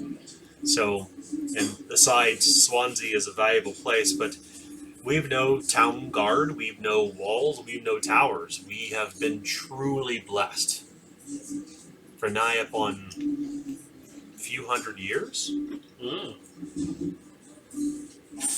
When did the giant lay down? would have been first age. Swanzi wasn't found until many years later when the chapter house came. Before the first show, what are you saying? Sounds like if you're ever to build a town, build it on the backside of a giant. There was upon one time only one shore, and then they made more. It's same as the Swanzi story. It's a myth story from the Libra.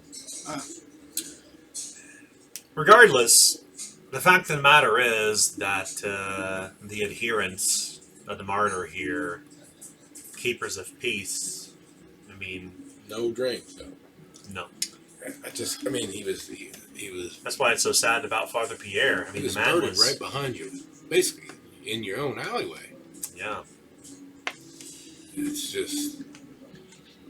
I was just trying to figure out why was he in that alley.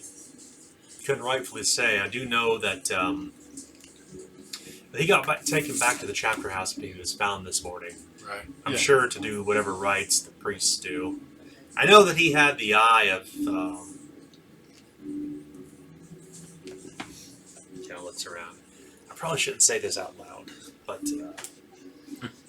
being that the man has passed, but I know that his death will be mourned by many in Swansea. Father Pierre was very well liked. One in particular, the apple of his eye, I suppose. I mean, it's been a long rumor that he was sharing a relationship with another adherent, a woman. But those things aren't permitted in the priesthood. Now, this is just rumors, but... Right. So he did not adhere to the rules of the adherents. Well, I don't know what goes on inside those walls. All I know is that a man has needs. He looks toward his husband, and I have a business, and I am not of the kind to be able to simply shed away my earthly needs to devote myself to the gods, even though I pay respect to the martyr. Yeah, respect to the martyr and all. 7 blessings. We all end up there, and eventually. Hail Martyr. But yeah, no, I agree with you. Some of us are 100%. closer to meeting with martyr than others. As I look at the old men here. I've heard of men going when they're young, when they're old. It's all just a matter of time, I suppose. It's about living your life fully until that time comes. And by golly, knowing Father Pierre and the great works he turned out with his own hand, I would like to meet he this. leaves behind a legacy. We'll check out the conclave to see his works. I would like to And, meet this martyr one day. What's that?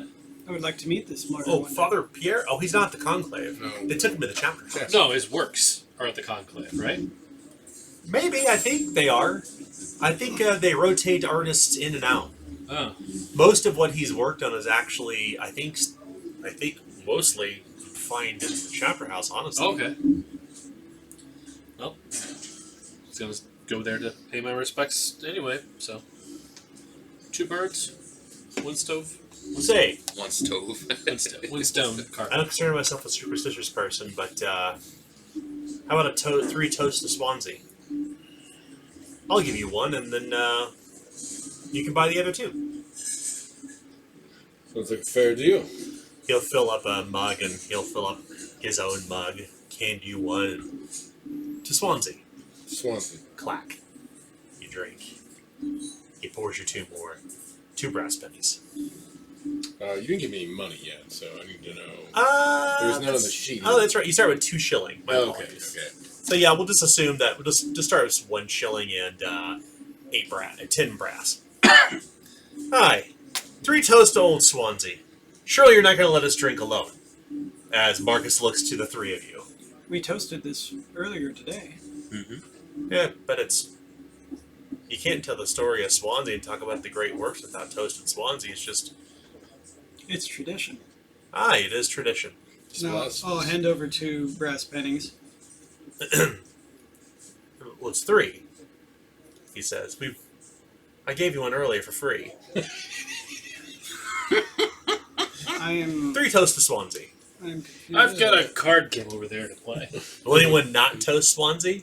I I'm gonna go play cards. Okay. I already- If you don't toast Swanzi, That's fine. Marcus seems disappointed The as you, second gain, time away. as you gain one corruption. It is tradition after all. You keep trying I to totally browbeat me into buying drinks. Get out of here, bartender.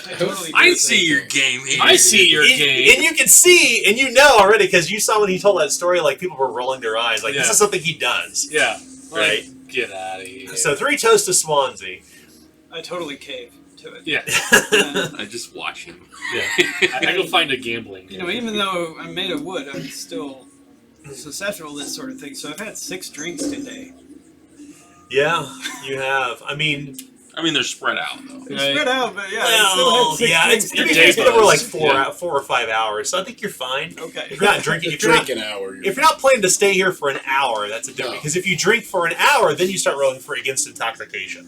Okay. Yeah, but I think that drinking, but to be fair, drinking this much close together, well, we're not going to have you roll anything. You can decide whether or not you're intoxicated. It's up to you. Make your mouth do this. No, I'm not. One up, one down. I'm fine. And actually, I was joking last week. It's kind of like.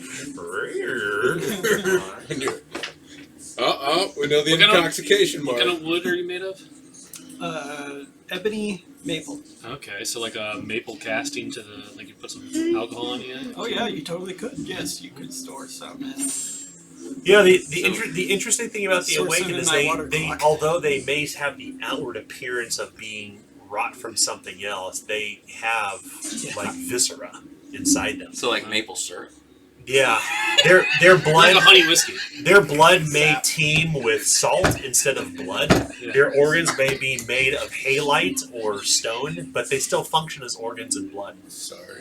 I like to think that Yeah, sap, yeah. You're a very sappy person. That makes sense. So Red silly. blood. Having pancakes today? Here you go, sir. Enjoy my lifeblood. It's delicious. Just the missing finger. It's the It's the tap.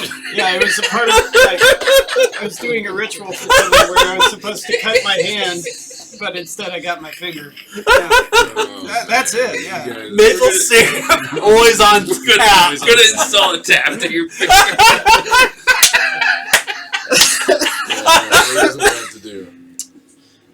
Well, it's past 10:15, so we might wrap it Yeah, up. we should probably wrap it up.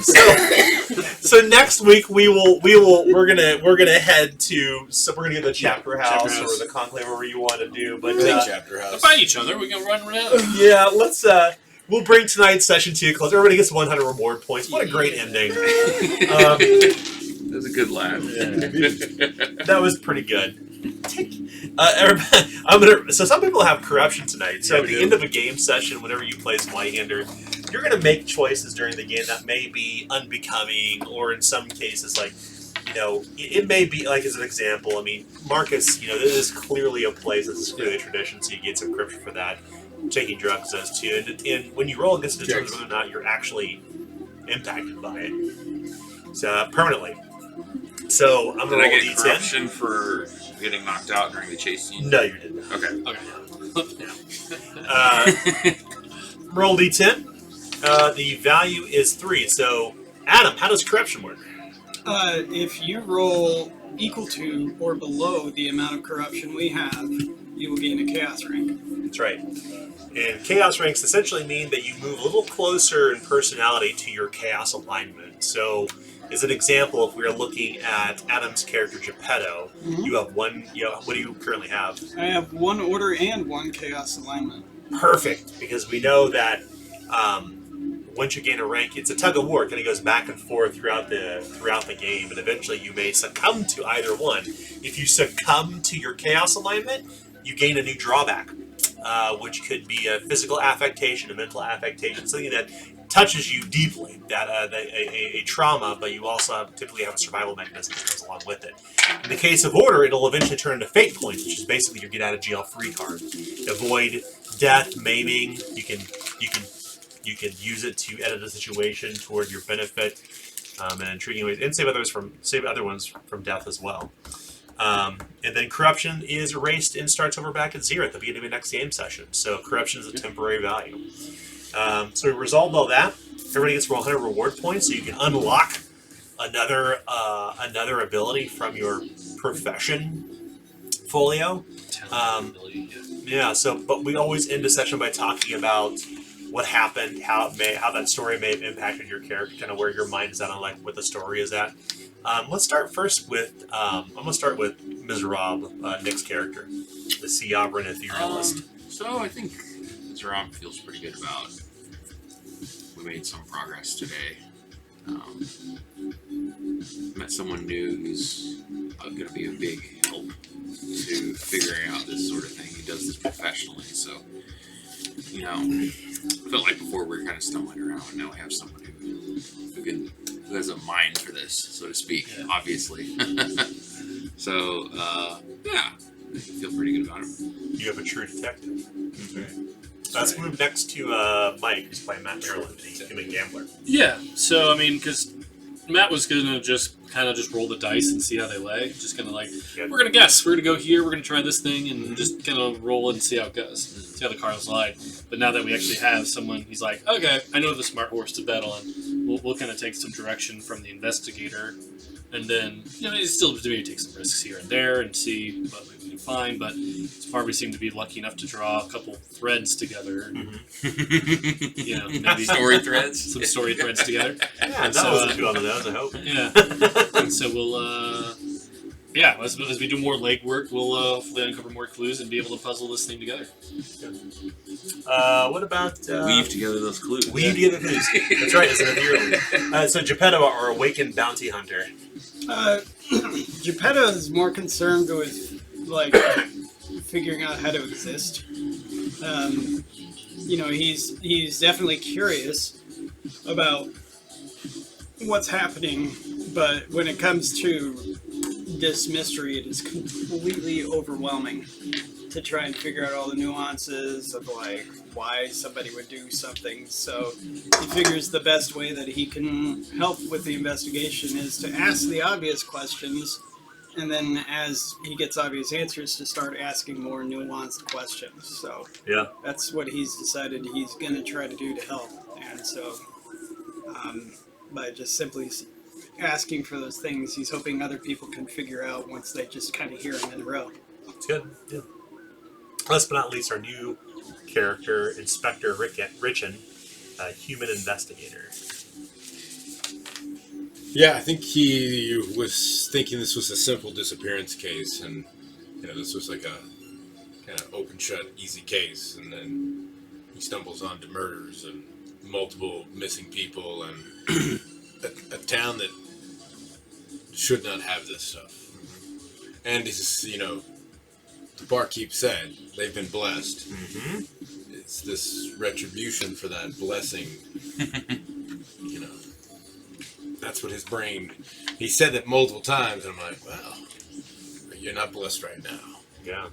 I didn't say that. I was trying to be Does the devil come to collect their due? That's where I'm feeling. Yeah, you have this place that has been simply untouched. Yeah, a sanctuary because of the sacrifice that Swanzi made, and the chapter house, the martyr, the priests literally of healing, respite, motherhood, and protection has grown into this thriving arts community, this thriving place along the river where a lot of river traffic comes through, and now kidnappings and missing people and murder has struck it. So we will find out more about the Secrets of Swanzi next week. Thank you all for watching. If you enjoyed this playthrough of Secrets of Swanzi, please check out the Zweihander starter kit on Kickstarter. We'll be back next week at Grim Perla Studios to play more Secrets of Swanzi. Hopefully Kay will be feeling better when she'll be back. Other than that, we'll see you later. Bye. Thanks for watching. Good night. Bye, guys.